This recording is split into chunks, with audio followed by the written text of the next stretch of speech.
now call upon His Excellency Volodymyr Zelensky, the President of Ukraine, to deliver his speech. You have the floor, sir. I hope that most of us are here for the sake of peace and justice. Dear participants of the summit, today is the 450th day of the full-scale war waged against us by Russian invaders. We do not have missiles as our enemy has. We have less air power. We do not possess numerous killer drones that Iran supplies to Russia. We do not have that much artillery, but we do stay strong because we do have truth on our side. Moreover, we are pushing the occupiers out of our land.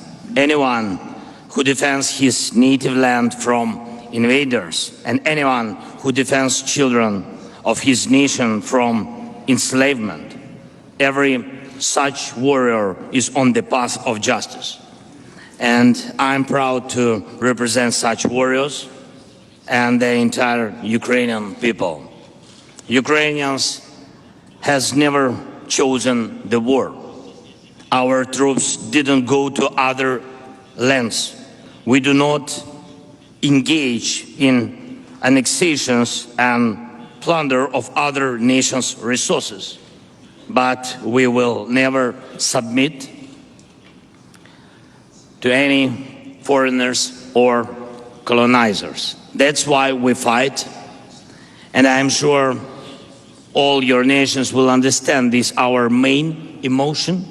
And I'm also sure all your nations will understand the main call I want to leave here in Jeddah, a noble call to all of you to help protect our people, including Ukrainian Muslim community. With me here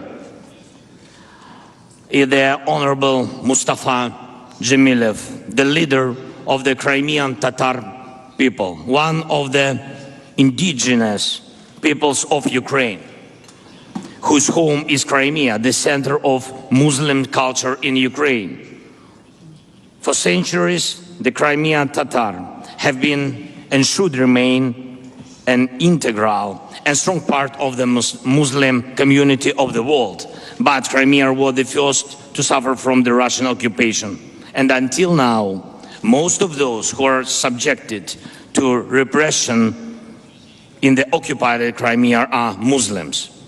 We already have a positive experience with Saudi Arabia regarding the release of our people captured by Russia.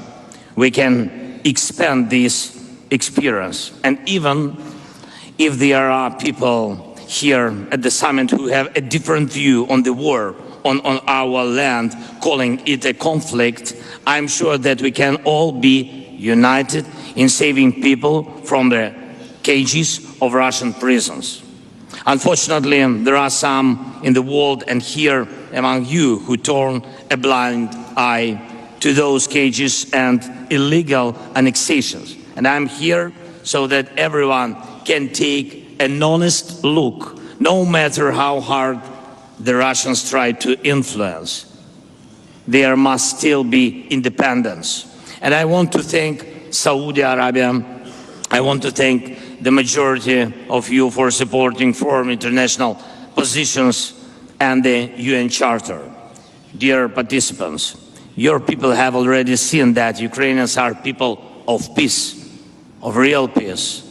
In 2021, we made a priority. Ukraine opens to your people and the people of Saudi Arabia and United Arab Emirates, Oman, Bahrain, Kuwait got to know Ukraine. And I'm happy that your tourists were able to see the splendor of spring in our capital, in Kiev, and the majesty of the Carpathian Mountains. I believe that one day your people will come back also to see our Crimea, Ukrainian Crimea, free from Russian occupation and humiliation. Our relations are also tied by the education of tens of thousands of Arab students in our universities every year. And it really is an honor for us that children from Morocco, Egypt, Jordan, Iraq, Lebanon, Algeria, Libya, and Tunisia went to Ukraine for education. With you, we fulfilled one of the most honorable tasks in the world, food security. Ukraine traditionally supplies your countries with wheat and other agricultural products. We were glad to welcome the investments of the Arab nations, as well as the investments of Qatar in the port infrastructure. First, the pandemic, and then a more terrible virus, the rabies of aggression, hit these and our other normal relationships. And I'm more than sure that none of you will agree to surrender a third of your country to the invaders. And I'm more than sure none of you would watch without a fight how foreigners steal the children of your people.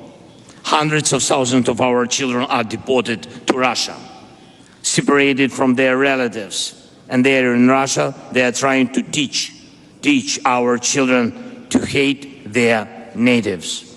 And I am more than sure that none of you would admit the military occupation of a nuclear plant to use it to blackmail the world with nuke disaster. Look at how much suffering the long-term wars have brought to Libya, Syria, Yemen, how many lives have been wasted by years of fighting in Sudan and Somalia, in Iraq and Afghanistan. Everyone who adds to suffering by his new aggressions, everyone who sows enmity, everyone who wants to bring back the old days of invading empires that didn't count with the will of independent nations. Every aggressor goes against the world and will be cursed by the people. And I greet everyone who is ready to join us on the path of justice. Ukraine proposed the peace formula to end the war. You can see how it works on the example of food security, one of the points of our formula. Even when the war is thrown into our home, we do everything so that the homes of other peoples also survive. We managed to launch the Black Sea Grain Initiative and partially lift the Russian naval blockade of our ports. This stabilized food markets and helped many, including the nations of the Arab League. The implementation of another point of our peace formula will also help many, the return home of all captives and deportees. Each of the honorable delegations was given a document in your language with 10 points of the peace formula. Please, you can choose the point to help that you consider appropriate, and I will be grateful to each of you who will choose exactly the direction of rescuing people held in Russian captivity. So I invite all of you who respect peace to join the implementation of the peace formula and thus to reduce enmity and wars, suffering and evil. Russia is weak. We beat it even when it has more weapons in their hands. Its aggressiveness doesn't come from strength, but from the understanding that the time of empires has passed.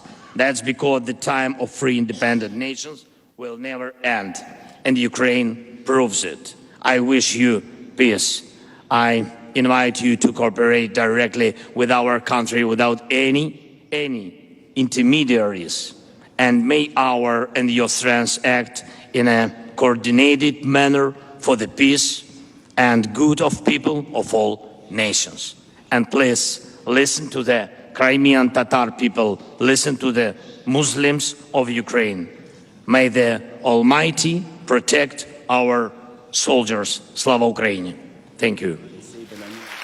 I do thank His Excellency Volodymyr Zelensky for his speech.